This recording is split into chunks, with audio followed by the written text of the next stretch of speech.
All right, welcome everyone. Thank you so much for being here for the state of tech hiring in Minnesota. Today is all about that transition from freelance to full-time employment, how to make it work, what are the pros and cons of each. We have two incredible guests with us today, and of course, our incredible host and moderator, Keith Clark. Before we get started, I want to just remind folks, if you've never been on Crowdcast before or a Ministar virtual event, there's a couple things that we like to do with this type of event. We love to hear from you. This is an opportunity for you to ask questions live. And so you can do that either in the chat, which we already see Constance and Kofi. Hello, welcome, welcome. You can ask questions there. You can also ask questions in the Ask a Question function at the bar at the bottom if you're on desktop. Hi, Casey. Hey. So we're really excited to have you here. So throw your questions either of those two places, and Key will tee it up for you. Thank you all so much for coming. I guess I didn't even introduce myself. I'm Maria Plussel. I'm the Executive Director of Ministar. And we put on, among other things, these types of events every month. We have one coming up next month on Personal Finance 101. We have one coming up on an investor hot seat, VC hot seat, the following month. And then we're going to have one in May for Mental Health Awareness Month on burnout, and it's this impact of chronic stress in tech. So keep it posted, keep on our mailing list so that you know when these are coming up. With that, I am going to disappear and I am going to kick it over to our amazing host and moderator, Key Clark. Hello, everyone. Thank you for tuning in to another edition of AMA. I'm your host, Key Clark, and we're joined today by some incredible guests. Just to recap you, if you've been following along with our previous sessions, we've talked about the job seeker's perspective, the hiring manager's perspective, and in our last session, we talked about money, salary, and benefits. Today, we'll be talking about the journey from becoming a contract worker to becoming an FTE, all the questions that you have about that topic, and then, the wonderful advice from our panelists today. So without further ado, let's go ahead and introduce them. Our first guest today is Antoinette Smith, the engineering manager at ActBlue and co-owner of Rahway Smith. Would you like to tell us a little bit about who you are, what inspires you, and what do you hope people leave today's session with? Yeah, right. So my name is Antoinette Smith, like he said. I currently am senior engineering manager at ActBlue. But ActBlue is a company.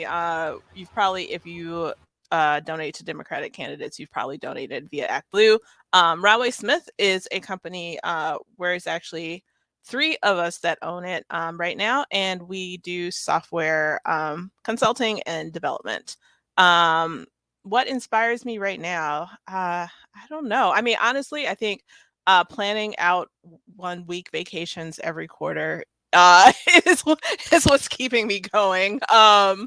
And then what I hope you all get out of it is, I don't know if you've ever thought about maybe doing, things on your own, not being part of a company. Maybe you'll learn some things that you didn't know. And our second guest today is Justin Cardinal. Justin Cardinal is a site reliability engineer at Trello and founder of Uptime. Tell us a little bit about yourself, what brings you here today, and what you hope people walk away with. Hey, thanks for having me. So, I've been in kind of Twin Cities, Minnesota tech for about 15 years. About half of that was as a full-time employee and half freelancing. So I can kind of tell the story on both sides of that. And I've went in both directions. So that's kind of why I'm here. I forget, was there another question? What do you hope people walk away with today? Oh, honestly, I hope people walk away with just the sense that whichever side of that coin you're on right now, if you're interested in the other, there are definitely benefits, and it's definitely a thing you can definitely do. I know it can seem scary in both directions, but it's definitely possible and can be rewarding. So today's conversation wouldn't be anything without your feedback. And just as was mentioned earlier, you can drop your questions in the Ask a Question section down below. And just to recap, today we'll be talking about the transition from freelance to consulting work to full-time employment. We'll be talking about the pros and cons of each one, and then hopefully giving you some advice to companies and to people in the audience about what you can do to make that move and to make it smoothly. So let's just go ahead and hop into our first question today. What prompted you when you first started to pursue freelance work? What was prompting you? What were the benefits? What drew you in that direction? And I'll start off with Antoinette. Yeah, so it's kind of a non-linear story. So let me start with my partner's story. So Rahway Smith is actually two last names. One of those last names is mine. The other one is my partner Isaac's. So Isaac started a company that was called Meta Sushi that is now called Rahway Smith before I actually started working for the company or freelance for the company. And the reason he did that was because he was not he didn't have the career growth that he wanted working for other companies. And then he happened to be like working basically side jobs doing exactly this. And he got a client that wanted to be a long-term client that would actually generate enough income for him to not have a full-time job. So that's what he did. And then for me, the reason I wanted to do it eventually was because I was not doing work that I found fulfilling anymore. And I wanted to do something different. And it seemed like a good time to try. The business Rahway Smith was doing very well. And we had too much work and not enough people. So it made sense for me to go ahead and be an extra person to do that work. I think I answered the question.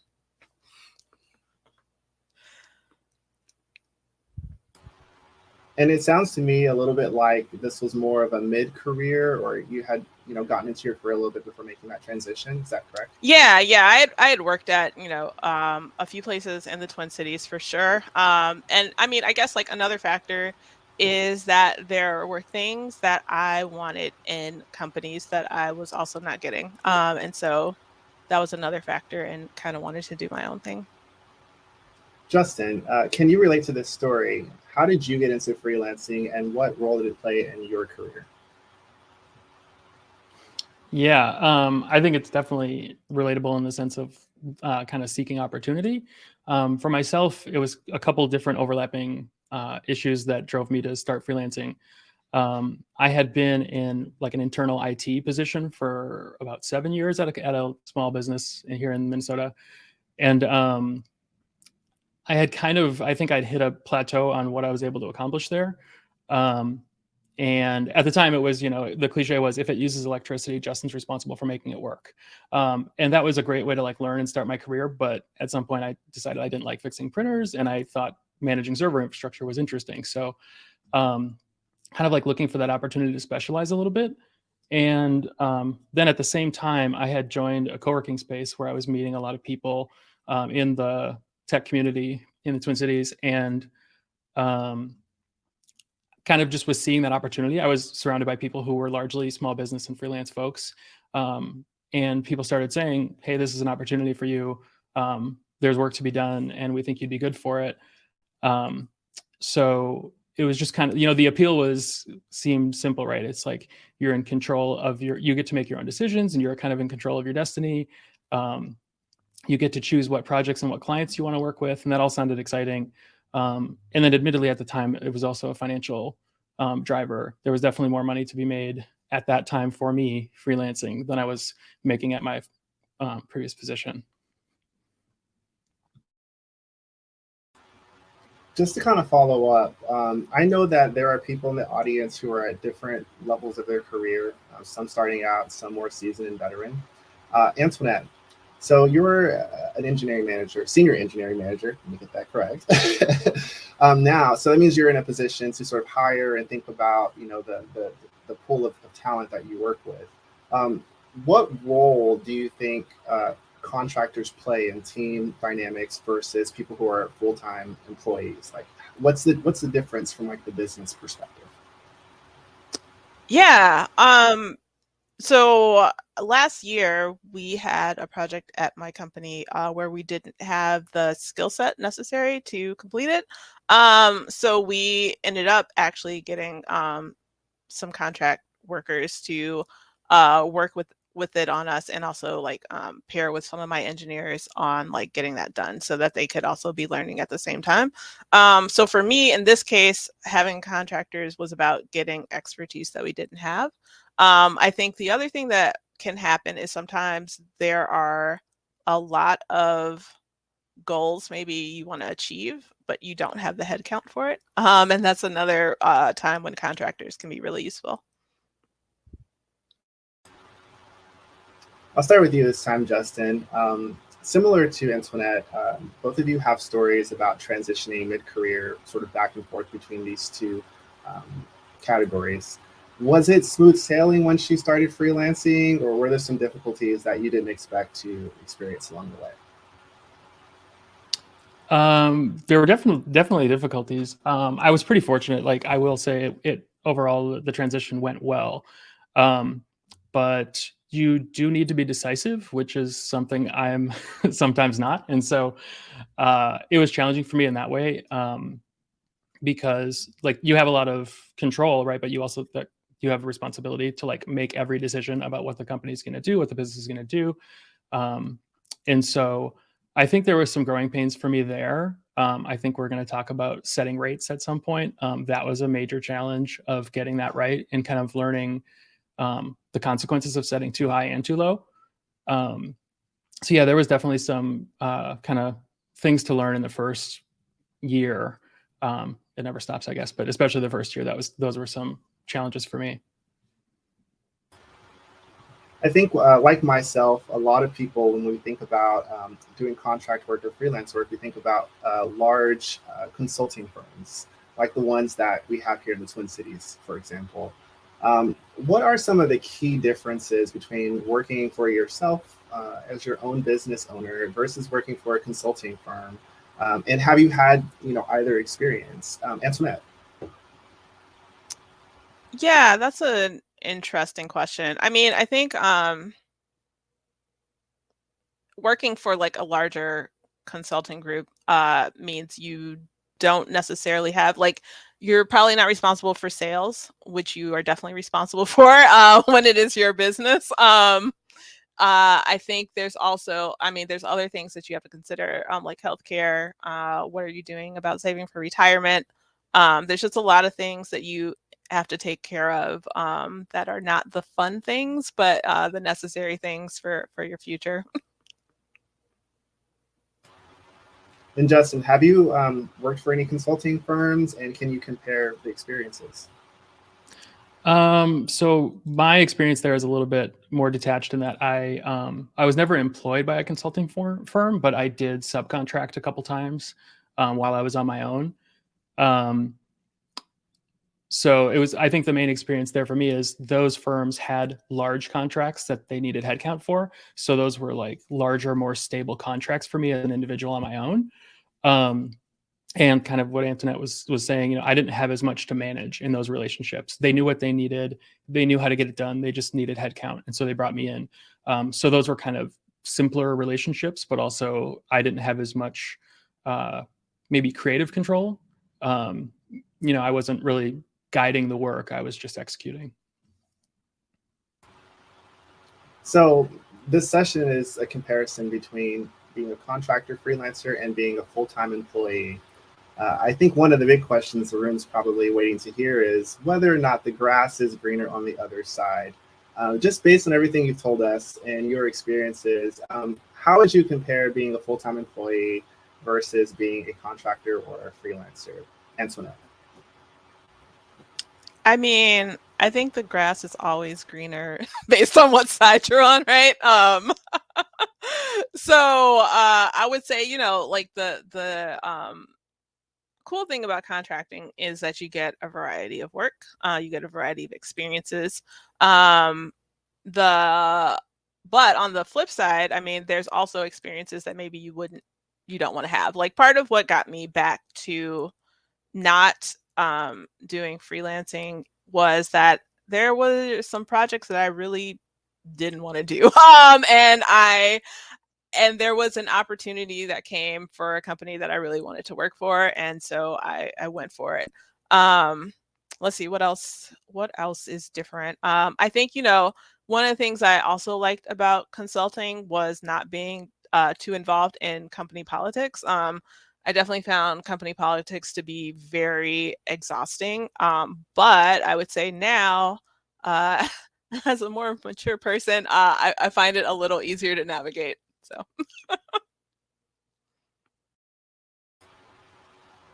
And how about you, Justin? Is the grass greener on the other side? Do you have a preference?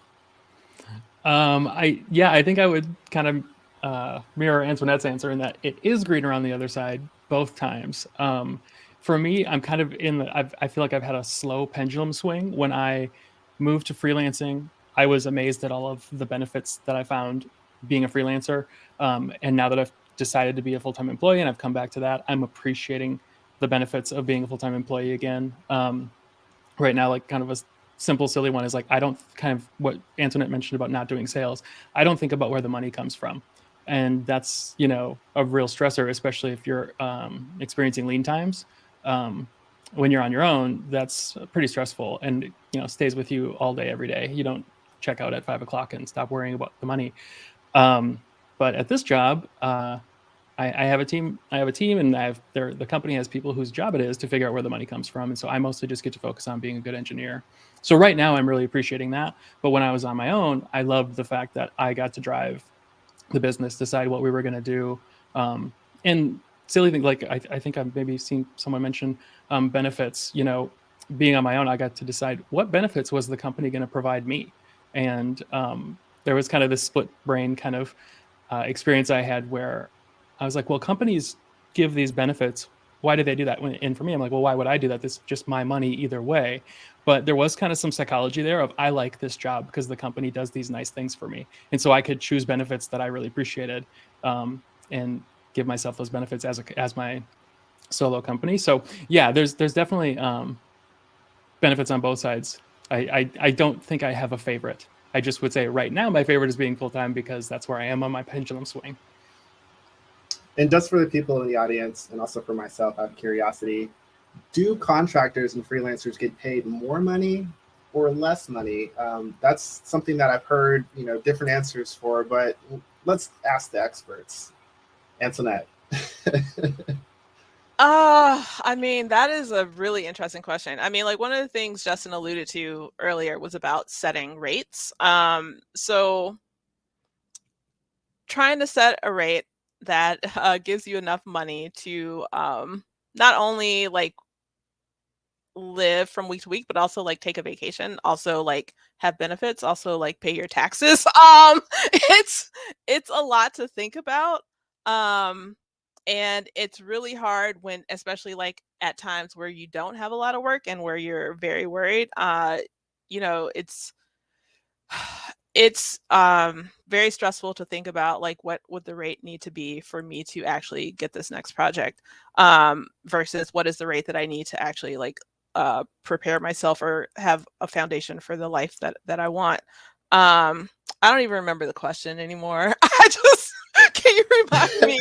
No, that was great. I was just, so I think when I started out, and like a lot of people, you don't know anything about why a person would choose to contract.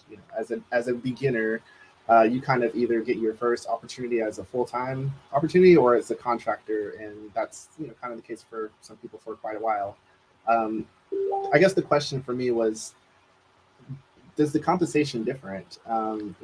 Is the money different? Right on. Yeah. I would say that okay, the salary that I had when I first before I first started freelancing is like how many times lower than the salary I have now. It's probably like almost a third of the salary that I have right now. And so like at that point back then when I was thinking about like what rate makes sense for me personally, like it was a lot lower. because of what I was used to. Though I would say that there is definitely potential to make as much as I do right now if I were to do freelance, but I do think that like my company, Rahway Smith Company, I think we would definitely have to raise our rates to do that. And I think it's probably a good time to do that because of because of the salary inflation that is occurring right now.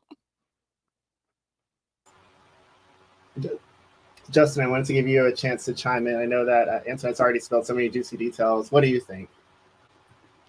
Yeah, well, one thing I found your phrasing insightful. You said is the compensation different? Not specifically higher or lower. It's definitely different. Kind of alluding to what Antoinette was mentioning. Taking vacations is, even if you've done a good job of saving up and setting money aside and saying this is money is there so that I can continue to pay myself through a vacation. When that time comes, there's still the psychology of accepting to yourself, I'm going to spend money on this trip and stop making money for a week, or however long your vacation you've chosen is. And that's like, that can, depending on your personality, that can be really challenging psychology. And I really struggled with that, ever taking time off, because it was always a conscious decision of, do I choose to not make money this day if I take this day off? So that can be really challenging. But maybe the intent of your question, the spirit of your question, I found that I was making more money when I started freelancing, but I think that was largely driven by, I had shifted roles a bit. I was doing, again, like kind of internal IT, and I shifted to a somewhat more sophisticated, what was the term for it at the time? Maybe DevOps. But essentially, managing web servers for people running web services. And so the role was a little bit of a shift. So I thought I was doing very well. And then in the years that ensued, I learned that I had really undervalued myself, and that if I had taken a job doing that same work, if I had taken a new job doing that work, I probably would have made more at the job. But for me, I do think that was my own inexperience setting rates more so than what I could have made. I think I probably could have made more as a freelancer, but it's more volatile. Yeah, it's unpredictable. It can be great when it's great, but there's never a guarantee. So you're always kind of on edge about that. Well, I hope I'm not the only one who is new to the conversation about setting rates. And if so, I hope that, Antoinette, can you tell us a little bit more about how you set rates? Like, what does that mean? Is there like a process, or if someone wanted to know, like, what would you tell them?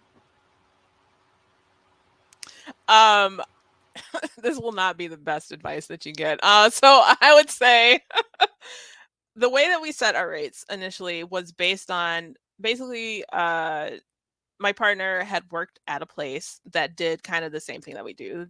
Does like website building, web application building for different clients. And so there was a rate that they had. So that's the rate we went with. If they can charge that, we could charge that. But I think that rates have gone up definitely from the time that we set that rate. And although we've increased that rate a little, I think that it's probably too low for current times.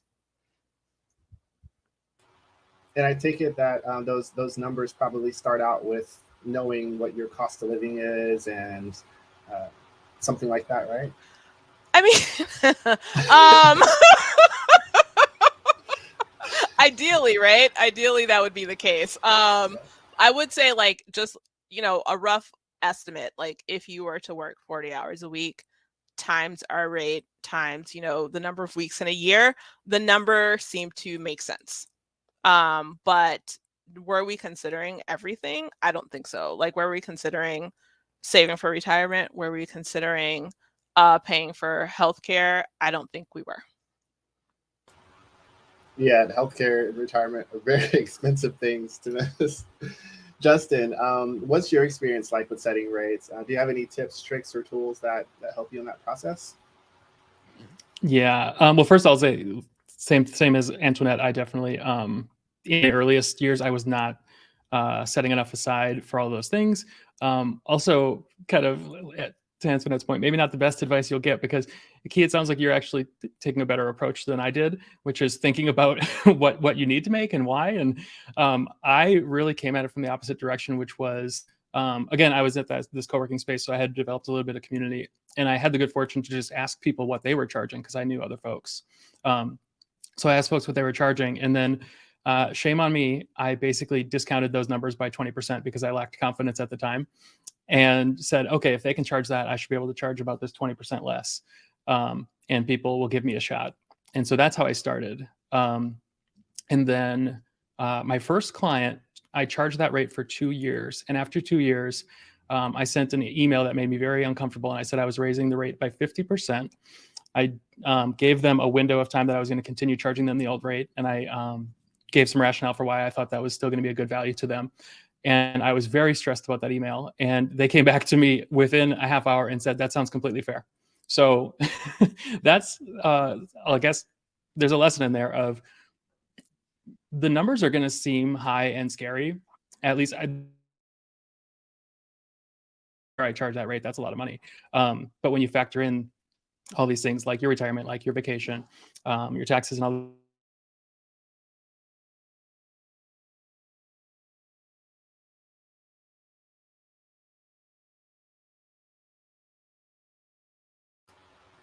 Looks like we might have lost Justin there. Just 1 second. Well, while we wait for Justin's video feed to come back, we have a question in the audience about value-based pricing. Antoinette, do you do value-based pricing? How do you consider that as a pricing strategy? I have definitely considered value-based pricing. I trying to convince my partner that we should try value-based pricing has not been successful, but I do really like the concept. I do think that like the hourly rate thing, I think it kind of drives some maybe behaviors that aren't healthy for people. Trying to get in like a certain number of hours. Like I talked about like estimating based on 40 hours a week. I don't think anyone should actually work 40 hours a week. I think that something more reasonable is like 30 to 32 hours. And you know, if we were doing like value-based, it wouldn't really matter like what the number of hours were. And so that takes the pressure, that would take the pressure off of us. But no, we have not done that yet. And just to clarify, what does value-based pricing mean? Yeah, and I might get this wrong, but basically it's like, you know, if someone comes to you and they're like, okay, I have this project where I want you to like, we need you to build this website or we need you to build this feature, you bring them back like a number, just one number that's like gonna last the entire project, as opposed to giving them an hourly rate. So it's like, here's the value you're getting for this amount of money, but like you don't need to know how many hours I'm actually like working on it. And just to kind of get up to speed, Justin, we lost you there. So if there was something you wanted to say, you have the floor. I don't think I have much to add on value-based pricing since Okay. I didn't ever do it. So I probably wouldn't have much good advice there. So the next question comes from an anecdote. So I mentor a student, and I was talking to a student about pricing strategies for some shoes that he's designing. And I asked him, how would he choose what to charge? And he suggested that it would be depending on the person.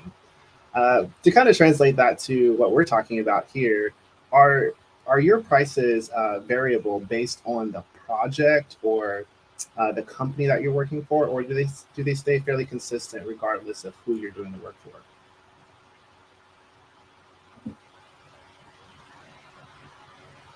for? Anyone? Let's start with you, Justin. I didn't consciously do that. I chose a rate and then I set that and charged it unilaterally. And then that progressed over the years. But I will say there was definitely a correlation of the size of the client that I was attracting depending on those rates. I had much smaller clients when I was charging less. And I was attracting larger clients when I was charging more. So that was kind of the trajectory. So I didn't do that.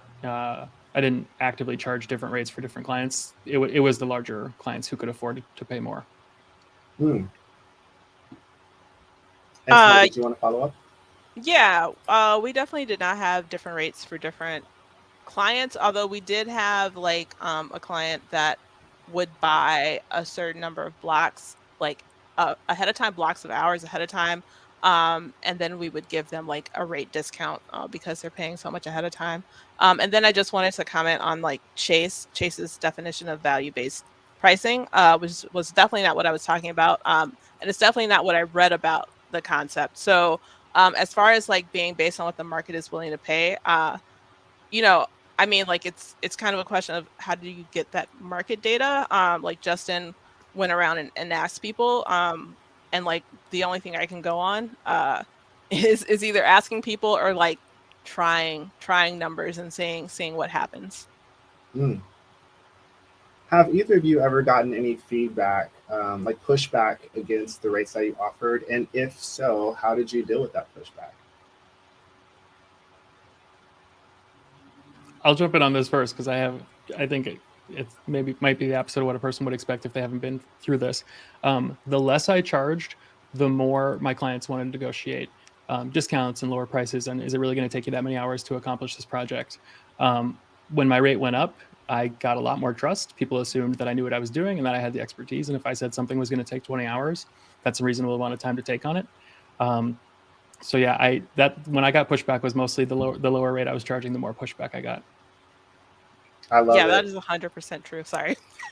No, that's great. Could you elaborate on that? I need to learn this. Yeah, we Broadway Smith had a client that who our rate was lower for, and they were the most challenging client we definitely ever had. And just like from what I know from other people that do this, like they would say the same thing. Like people you're giving the lowest rate to often want the most from you, the most out of that dollar. So Very insightful. So thus far, we spent a lot of time talking about the freelance side, but let's kind of lean a little bit into that transition because I know that some people in the audience are here for that.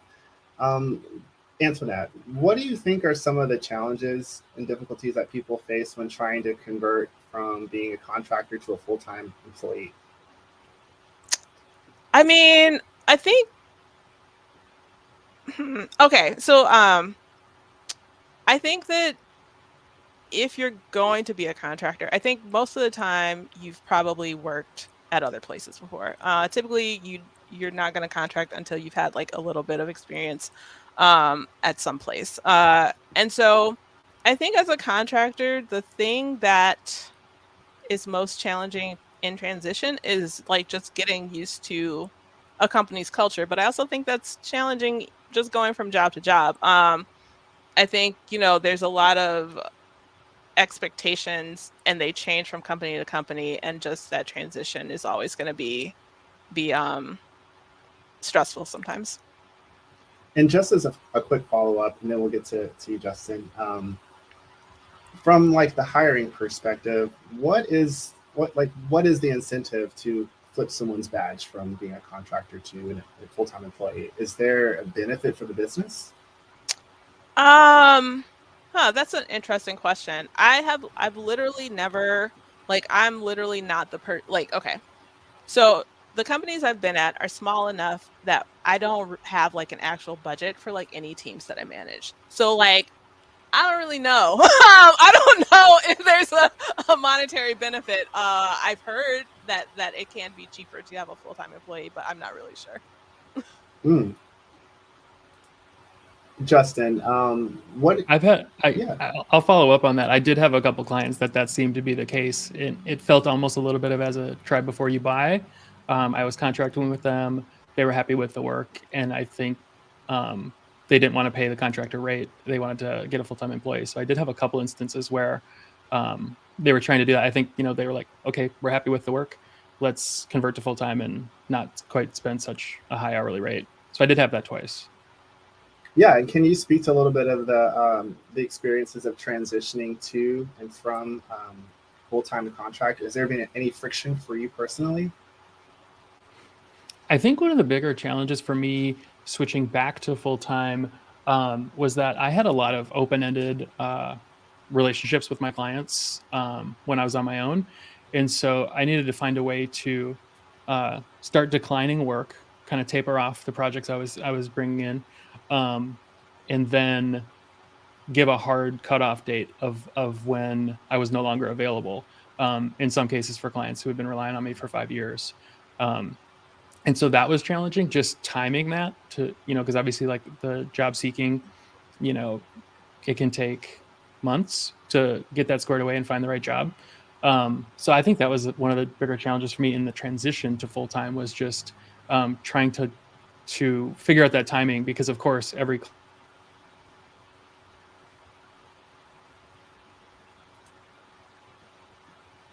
Oh, looks like we might have lost Justin here. So while we wait for Justin's feed to come back, I did want to ask a quick side question. So Antoinette, in our conversations here, we're talking about freelancing and contracting in a lot of different terms. Some people contract for a very long time, and some people have full-time jobs for a very short amount of time. It almost seems like the line's getting a little bit blurred these days, since our relationship to full-time employment is a lot different than it was maybe a couple decades ago. Are there any real reasons to become like a full-time employee if you've been freelancing, with a steady group of clients? Why would someone make that leap?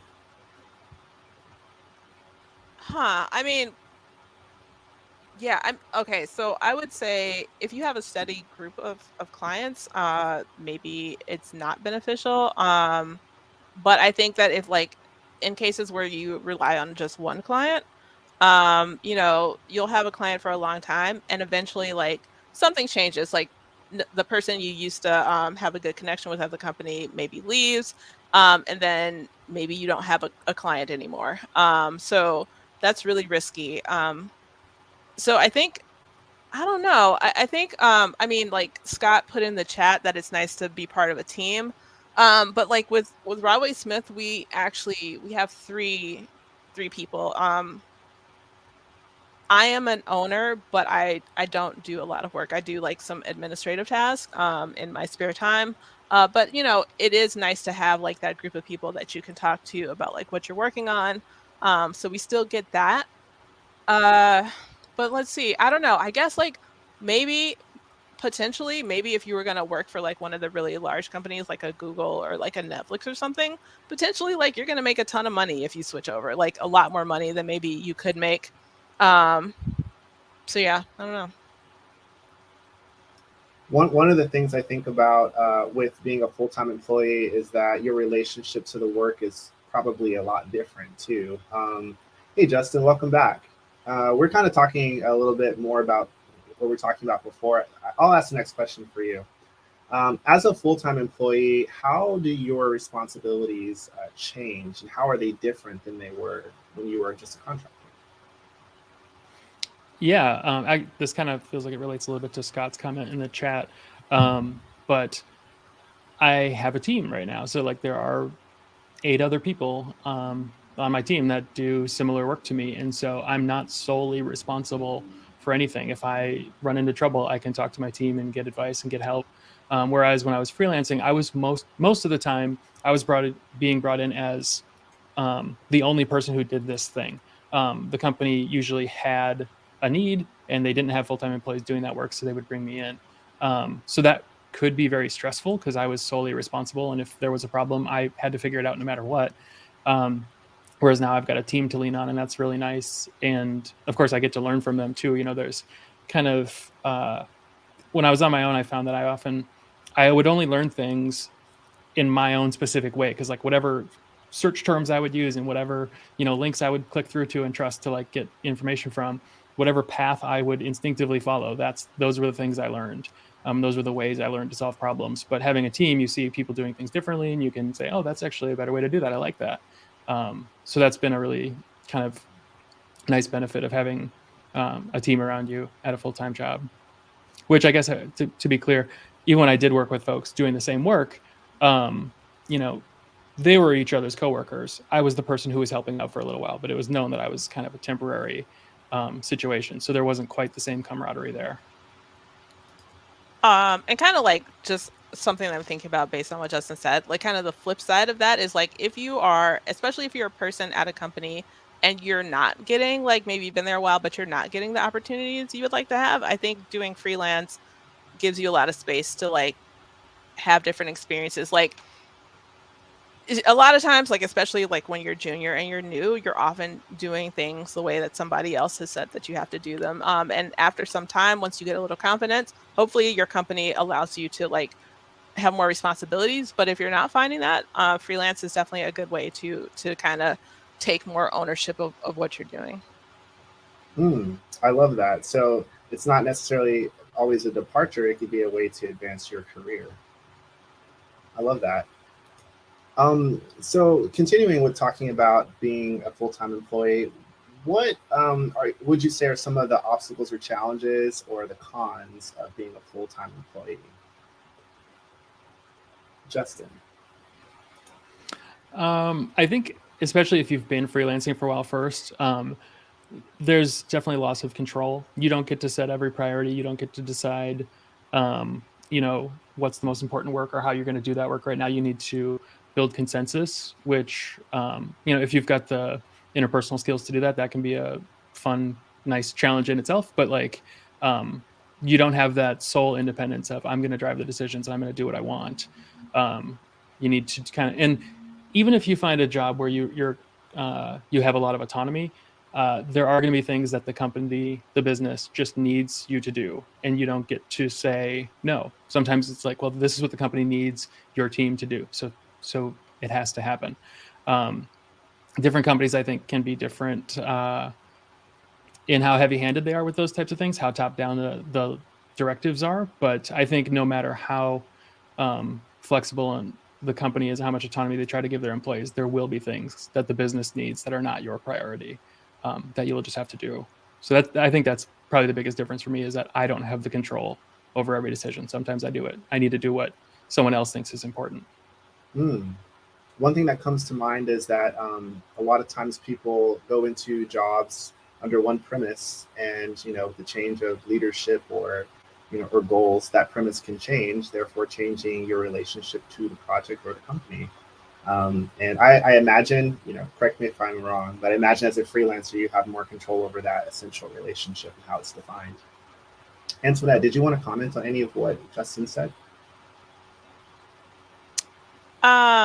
Sorry, I'm trying to think about what Justin said. I think that, yeah, I mean, it's definitely true that sometimes there will be things that are that maybe the company needs to have done that you may not want to do. But I definitely have had the experience of doing work as a freelancer that I really didn't want to do as well.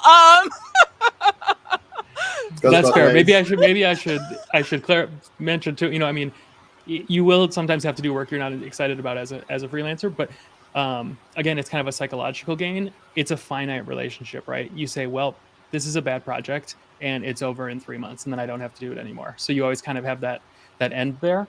I think that was usually my like psychological out of unpleasant work, was knowing that this is a contract and this contract's going to end at a certain term, and that's that.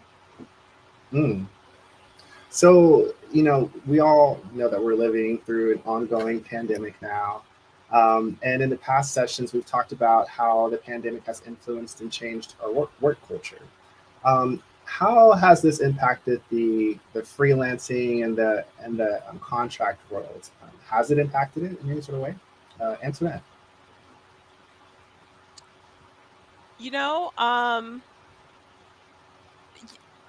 So, I'm not sure. I would say that I have noticed, like, so me and Justin are both in the same like local tech Slack.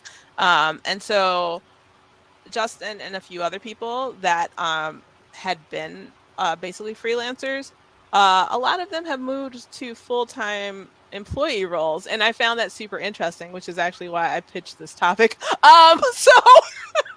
So I would actually be curious about what Justin has to say. But I would say that, like, for Broadway Smith, currently we have like 2 very solid clients. And typically I think during these months, they're almost often pretty lean, especially like the December, January timeframe, but we haven't had that these past few months. So maybe there is a difference. And before we move on, I wanted to just follow up questions to something you were saying earlier. We were talking about differences in being a full-time employee versus a contract worker. Antoinette, since you're kind of more in the position to think about the talent that is available, are your expectations different for someone who's full-time versus contract? I mean, one of the things my partner Isaac is always harping on is how when you're a contractor, you are not an employee. So like you can't tell the contractor how to work. You expect the contractor to have the skills and to get the thing that you want done. But like for me, right now I'm trying to grow my team and I'm trying to get full-time employees. Currently I don't have a need for contractors. Because I'm really trying to build some stable teams, but I think it's going to differ from company to company. Justin, any follow-up? Yeah. I was gonna kind of answer Antoinette's question. So for me, the pandemic, this is somewhat specific, but it did seem like the community was having similar experiences.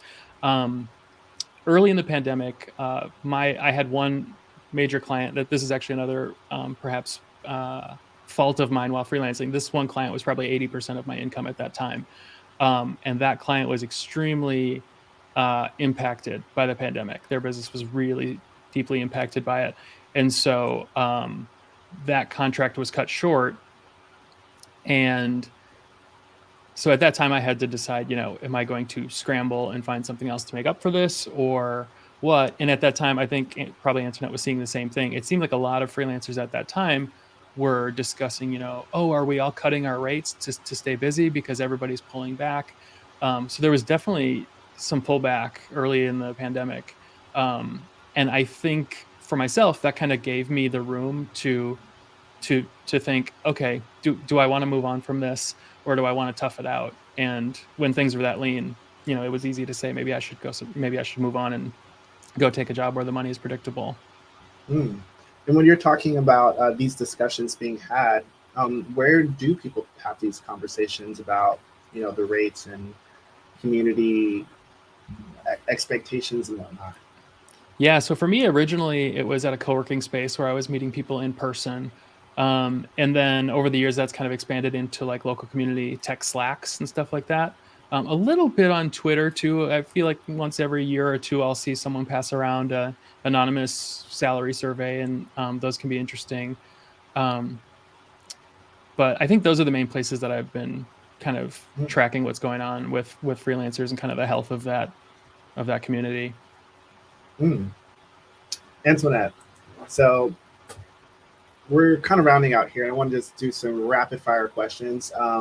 What would you do differently as a freelancer and as a full-time employee if you were starting either of those journeys today?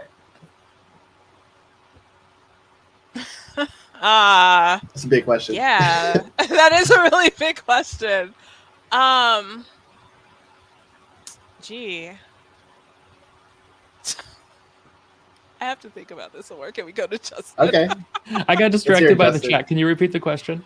Yeah. If you were going to do something, would you do something differently if you were to start out as a contractor or as a full-time employee today? What would you do differently? I think literally today, I think Antoinette mentioned earlier, there seems to be some real salary inflation going on right now. So on either side, I would definitely don't undervalue yourself. Realize your worth there and adjust your expectations there accordingly. I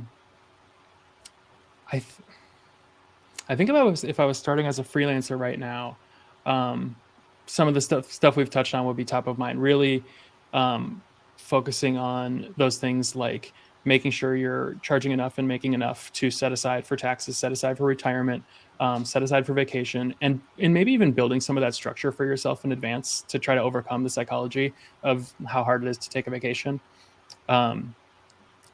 Yeah, so if I was starting fresh as a freelancer, I think those are the things. Basically, make sure I'm charging enough, and then really build some structure to kind of give myself permission to take the time away and almost treat it a little bit as like a full-time job, where just that you get to make most of the decisions.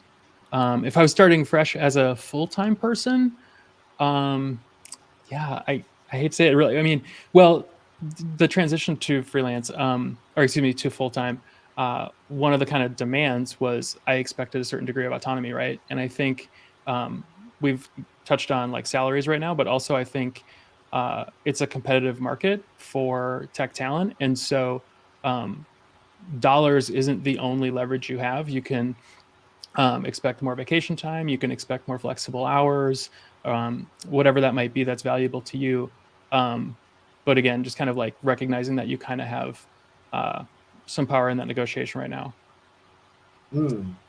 Though some people will not give you extra vacation time, because this happened to me. So in that case, one thing that a lot of companies are doing, especially if like the salary that you want isn't within like their salary bands, a lot of them are doing bonuses, like one-time bonuses, sign-on bonuses. So definitely like see if that's a possibility. And before we finish out today's session, we do have one question from Matt.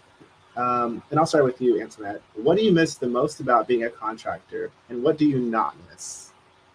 Yeah, so like as an engineering manager that doesn't do any like writing code, like I definitely miss like just focusing on some code and like just working through that quietly alone. You know, it's just I don't have a lot of I spend a lot of time in meetings. And so like the dream would be maybe to spend like less time in meetings, and then like more time kind of doing some hands-on work. But I do think that, you know, I do think like the thing that I will not miss about being a contractor is, again, like sometimes, you know, when things are lean, like taking work that maybe you're definitely not excited about. I definitely will not miss that at all. How about you, Justin? What will you miss, and what will you not miss? I think what I maybe miss the most is that kind of the way I operated as a freelancer was a lot of community participation. That's how I was finding clients. That's how I was finding folks who needed my help. And so basically a ton of like community participation was, you know, part of my job. Like part of my job was to show up and be places and get to know folks around town. And I really enjoyed that and loved that. But I got to set aside that time as essentially work time. So that was part of my job to do that. Whereas now it's not. And so I find myself not making as much time to kind of participate in the tech community around town. And I miss, you know, maintaining and developing all those connections. So that's probably the thing I miss the most. What do I not miss? Yeah, the like Antoinette said again, like lean times, unpredictability. I'm enjoying the stability right now. And that was, yeah, I don't face those challenges. The paycheck is the same every 2 weeks. Well, I've never freelanced as, you know, as a techie, but I did freelance as a designer. And one thing that I do miss is the ability to customize my sleep schedule and my work around it. And one thing I don't miss is having to think about the financial part as much as I had to, which is a great segue into an announcement for our next session. If you come back on the 23rd of March, we'll be talking about Personal Finance 101 in our next AMA session. So we hope to see you there. And thank you for coming here today. We enjoyed having you in the audience. Let's keep the conversation going by hitting up Ministar on Twitter. Twitter.com/Ministar, Facebook.com/Ministar, and LinkedIn.com/Ministar. Let us know what you think about today's session and what you'd like to see in the future. And without further ado, thank you to our guests for joining us today, and we'll catch you later. Adios.